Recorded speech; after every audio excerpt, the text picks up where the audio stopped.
My name is Helene, pronounced Helene, and I am 28 and I have endo, adeno, PCOS, IBS and GERD. I won't define all of them, but so essentially endo is lining similar to that of the uterus that grows outside of the uterus, and adenomyosis is lining that grows inside the uterus, instead grows inside the uterine wall. So I think I first had symptoms when I was 16, 17 with really bad period pain. I'd have to take time off school, and I don't really think I knew, I didn't know what it was then. I went on the pill and that kind of fixed my issues for a number of years, and then I went off the pill at 22 and then I was diagnosed at 24 after I'd had multiple cyst ruptures, and it was quite difficult getting a diagnosis, but it would have been about 7-8 years at that point. I would say I very much struggled to work a full-time job, which is why we have Spoonie. It costs a hell of a lot of money being chronically ill, so it's incredibly expensive, as well as trying to run a business. I've just bought a house and that's also all very expensive. I would also just say mentally very much all of the challenges that come with being chronically ill. So freezing my eggs, all of my surgeries, all of my ketamine infusions, losing my left ovary, my fallopian tubes, they're all really hard things to kind of wrap your head around whilst also being chronically ill. So I would just say the challenges that they bring really affect me mentally a lot. I'm a big TikTok fiend, so I love just kind of laying in bed on TikTok, trying to distract myself from the pain. So I do see a PT once a week, and I find trying to move my body helps a fair bit. My dog and my boyfriend, they're probably the best ones. Honestly, it's really hard. So I don't think there's any one specific thing that I do to cheer me up, but just having the right support network, I think, is the most important thing. I do love paint by numbers, and I do love arts and crafts. I do love them a lot.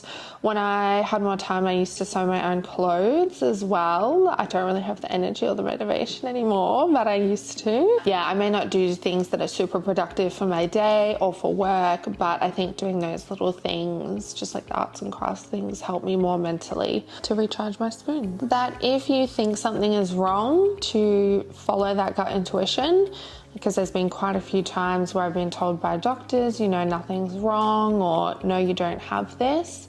And me knowing that something is wrong and advocating for myself and maybe getting a second opinion has really been, I think, the best thing for me.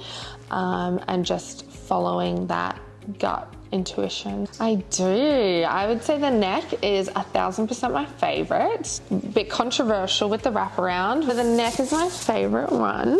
I just love it because normally when I'm in pain, I'm not walking around doing things. That's just not who I am. So I like to lay on the couch and just kind of have it around here, and I find that it's really good because it wraps around a fair amount. And it reminds me that I don't have to do things. I don't have to get up and walk around and be productive. I can just sit on the couch and maybe not relax, but help the pain. We're all a part of it. No one wants to be a part of it, but we're all a part of it. And Dom and I try and advocate the best we can for not only the chronic illnesses that we have, but for other people's. So just knowing that they're not alone, we go through all of the same kind of things normally. Just you're not alone. Dom and I originally met on social media and only knew each other for a few months before we started our business, which sounds absolutely absurd now that I think about it, and that, we have created this business. But really it was just to help other people. I always knew I wanted to start a business. I just kind of didn't know exactly what I wanted to do, and I do have a background in fashion design, and I actually was in the process of starting on my own activewear label. I had a logo, I had all of those things, and then when I met Dom, I was kind of like, no, this is so much better than an activewear label. I was like, this will help other people, there's nothing out there like it. And so we kind of just jumped straight into it and have learned a lot of things along the way. Absolutely not, no. After the first few months, we didn't even think we'd have a business anymore, and it really turned around when we started posting on TikTok, and the TikToks went viral, and then we just kind of grew and grew and grew. And I mean, I thought maybe in 5 years I'd quit my job to do this full time, not that I'd do it in, I think it was only 6 months in. So yeah, I never expected it to be this big ever. I don't. So Dom and I normally, just by pure coincidence, always have our laps close together. Normally we try and take it in turns, or last year when I travelled the US, we kind of took it in turns so that I was able to have a bit of a break. When I had surgery earlier this year as well, Dom took over, and while she's currently having surgery now, I kind of take over. So it does weigh on my physical health a lot, trying to do two people's jobs, and I know it does the same for Dom, but it's just kind of what you have to do. And we both have that support network in place, and pain specialists and all those other things, that we can kind of do it just to help each other. So no, I don't really manage it well at all, but do what I can. Just do it.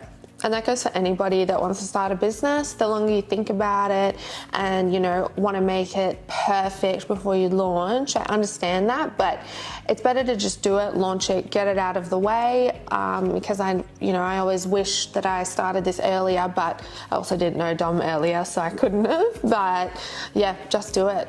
And no one expects it to be, 1,000% perfect and professional and all of those things from the start.